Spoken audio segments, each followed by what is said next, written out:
Yo, y'all are way too loud this morning. What's up? What's up? So this morning we're gonna head over to a local farm and we're gonna check out some different perspectives, different ways of growing things, kind of show you how the urban frontier is expanding. Hope you're ready. Let's go.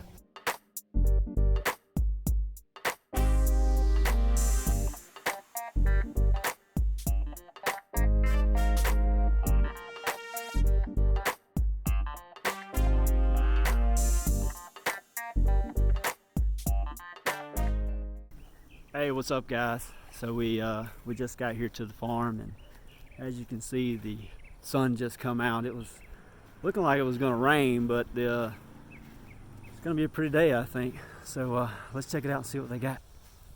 Good morning. Morning. All right, guys. So we're here at Circle L Farms, and we come today. We wanted to talk about the low tunnel here. We talked a little bit about it the other day on our page, and somebody wanted to know some more information about it. So we come here. This is Kayla Lucky. This is my sister, actually. But we want to check it out and see what they've got, and maybe pick up a few tips that hopefully you can use at your house to hopefully keep the bugs off of your vegetables. Here's the low tunnel. Now, what exactly? What's the reason for putting a low tunnel over? What do we have under here to start with? Okay, what are we growing? So this is where we grow our leafy vegetables. Because we've tried growing them, just planting them out in the garden in the past.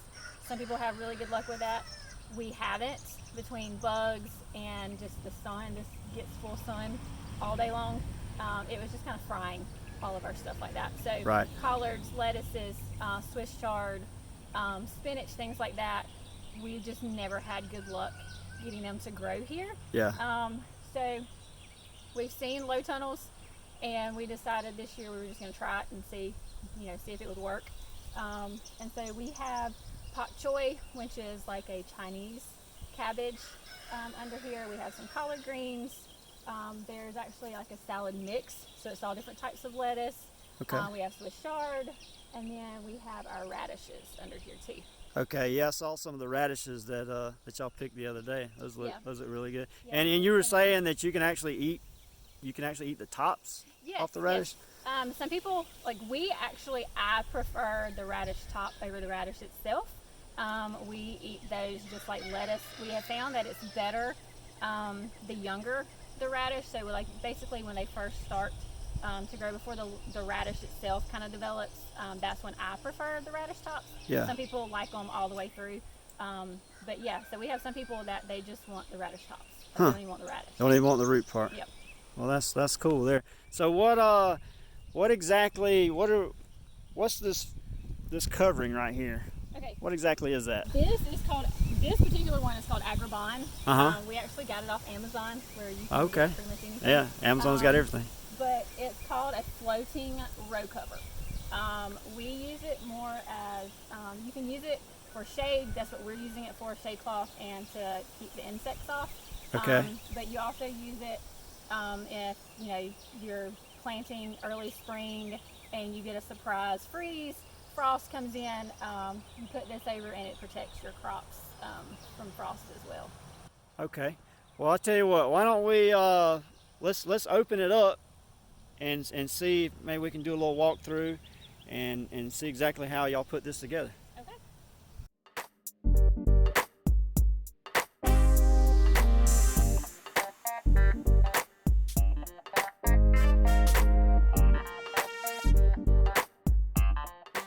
What exactly did we use here to make these little hoops here?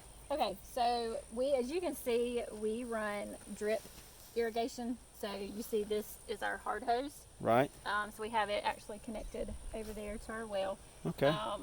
And because this is our first year doing tunnels of any kind, we didn't really want to go spend a ton of money on this because we weren't sure is this going to work for us. Right. So it was kind of, we used what we had, which, that's just what you do. So we had the hard hose, so we just cut. We figured how tall I wanted it to be, and we cut the sections of the hard hose. Real easy. And these are actually 8-inch long pieces of rebar that my husband cut for me. Okay. So we drove those down in, and this fits perfectly. So that just slides right on there. Slides right over it. Okay. So each one of these is cut the same length, so that way it kind of keeps it cohesive. Now, do you remember? So how do you know back about how wide this row is right here? I believe it's somewhere between 24 and 30 inches. Like we usually do about 2 to 2.5 foot wide rows. Okay. Okay. We in the past I have done 4 foot wide rows. Just whenever I've done like my flowers and things like that. Those were just too wide. They were just too wide to try and manage. Too hard to handle. And, yeah. Okay. So we shrunk those down, and this is much easier to manage, especially when you're doing a tunnel. Okay. This seems to work really good on that size. Okay. Do you know how long y'all cut these? The hoops, do you remember? That I don't remember right off. To be honest, I don't think I really measured Gotcha. them. Okay. I just kind of like figured about How high you wanted it to come and up. Just kind of cut one, and we're like, yeah, that works. That and then we works. just measured Go off with of that. one. Okay. And there's no real. I guess there's no definite height that you have to have. Up No, above it the tunnel. depends on what you're going to be growing.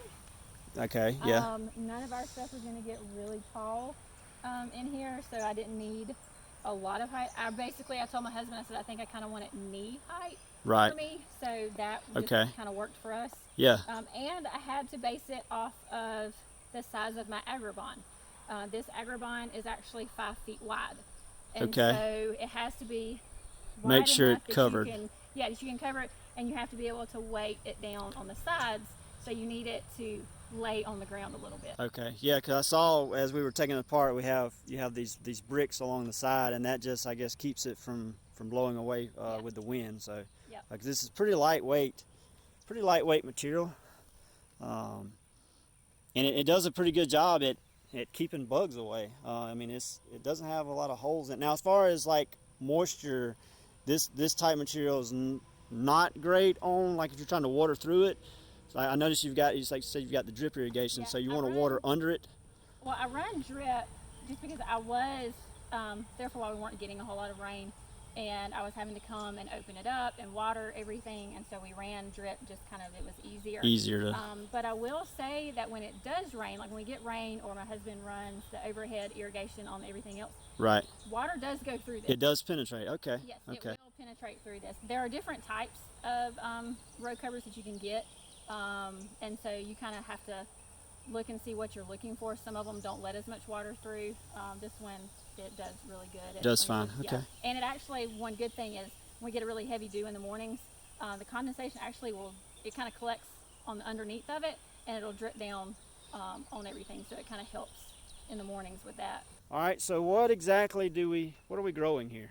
Okay, so in our first row, we are experimenting with pak choi. That is something that we attempted to grow last year, and like I said, the sun and the bugs kind of just destroyed that. So, and then next so we're just doing one simple row of that because we're trying that one. Okay. But then the rest we have collard greens. Okay. So all this is collards Yeah, here. all of this is collards. And like I said, we haven't really had a whole lot of luck growing those in the past here. So these are actually doing really well. I see that. Yeah, they're under the shade cloth. looking really good here. No bugs or anything. Yeah, That's cool. this is done great. Then we have our Swiss chard.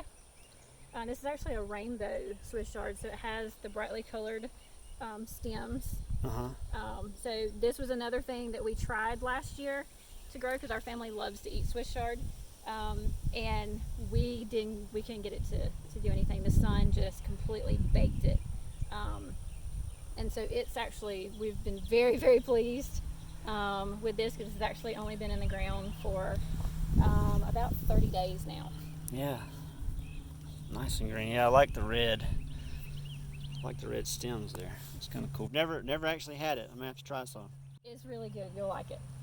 And then we have our radishes, which we've been slowly working on thinning those out because we planted them pretty close. Right. And now we're thinning them out, which works out great because, like I said, I love the The radish tops. That's interesting. I've actually so never heard anybody talk about eating the tops before. They're really, really good. I'm gonna have to try some of those That's too. my favorite part of the radish. And then down here is it's just a salad. A salad mix. Okay. So there's all different kinds of lettuces here. And these have been in the ground for not quite a full 30 days yet. So. Okay. How long will it take for the for this lettuce to get up where you can harvest it? This particular mix says about 45 days. It's just kind of depends on the weather. Okay. So we'll see. Like I said, this is my first time growing this particular salad mix. So we'll see. Okay. Okay, so this is made from the hard hose from just irrigation. What would be some other products that you could probably use to make your hoops with? There's actually quite a few different things that you can use. We use this because this is what we had. Right. But a lot of people will use PVC pipe. That actually, when I do more, because this has worked so well that we actually have plans to expand and do several more of these. That'll be what we will use next time. The advantage to PVC is that it's a little sturdier. Right. As you can see, Yeah, the sun heats it up, and the cloth is not heavy at all. Right. But it does kind of weigh it down just a little bit. Yeah. So PVC would be what I would suggest. Some people use metal pipe. It's basically whatever you find. What you can get. That like whatever you have that you can make a hoop out of, that it'll work. Right. And you got these spaced out pretty far. I guess it depends on what you're trying to do here. Like I said, this stuff is pretty lightweight, so you don't have to get too close with your hoops. And I've seen some people where maybe they have snow to deal with, and so they have to put them a little closer together because of the weight of the snow. Obviously, where we're at, we don't have to worry about snow. But these are what, probably like about 5-6 feet apart. Is that roughly? This is a 20-foot bed, and we did these about 5 feet apart. And actually, I kind of used each one of these as like a section. Okay, bed. yeah. I don't know if you noticed So that. divide up your plants. I just kind of used that to divide up like my sections. But yeah, we could, because this isn't as sturdy as PVC, we really probably could have put them a little bit closer together. Yeah. Just to help with, because you don't want this to lay on your crops, plants. Okay. because especially like if it gets wet and it gets some weight on it, it can kind of weigh it down. But we could have done them a little bit closer together. But generally speaking, about 5 feet. 5 feet's a good number. Yeah. Okay. And you said this is like about 25 feet long? This is a 20-foot. 20 foot. Okay. Yeah. Okay. That's a pretty good sized row. So what's the cost for this type covering right here? How much does that cost per foot, or does it come per roll, or? It depends on where you get it from, the brand you get. This actually is Agribon. So that's a name brand. Agribon's a name brand, yes. And you can find it, like you said, you got this off Amazon. We got it off Amazon. Okay. And I think for like this, we paid, I think it was like less than $30. Okay. So that's for that roll to cover. So that's pretty inexpensive to protect your plants. Yeah, like this whole system, if you had to go purchase everything, you're not looking at a lot of money. I mean, that's one advantage to this is a lot cheaper. I mean, probably than like less than $50, $75 maybe. Yeah. Depending on cover. Where, like what this is going to cost you a little bit more than PVC, depending on where you get it. Right. And I think you could might even use PEX. That would be something maybe to check out too. PEX line. PEX is a little more rigid. I don't know how it works with the heat. It may warp as well. But the PVC would definitely be another thing you could do. And you can do this in a small area. I mean, this is a pretty long row, but to just say, you got a small backyard, you could easily do just a little 10-foot section. I mean, whatever spot that you've got. And I mean, that's the whole point of this video, and as far as even the whole channel, we want to show you at home what you can do no matter where you live, whether you live in town or you live out in the country, that you can utilize some of these processes and grow your own food. These work great for raised beds as well. Like I've actually seen where people have done, they have a raised bed. Yeah. And just 4 by 8 foot raised bed. You can put a And lot of you food can- in there. You can do a lot of food in that, and this works great for raised beds. Yeah, yeah. And one other thing, you could always utilize this same technique to build a small greenhouse. Take some metal tubing and bend it into larger arches, and they make all kinds of different fabrics that you can put on here depending on what you're trying to do. But you could always make this thing a lot taller. So you could have a little, I don't even know, you could make it where you could even walk inside. You know, you'd have to put some extra bracing, maybe a little more framework, possibly around the bottom, just to kind of help hold your hoops up. But there's no reason why you couldn't make a taller hoop house out of this and utilize it for a greenhouse in your backyard.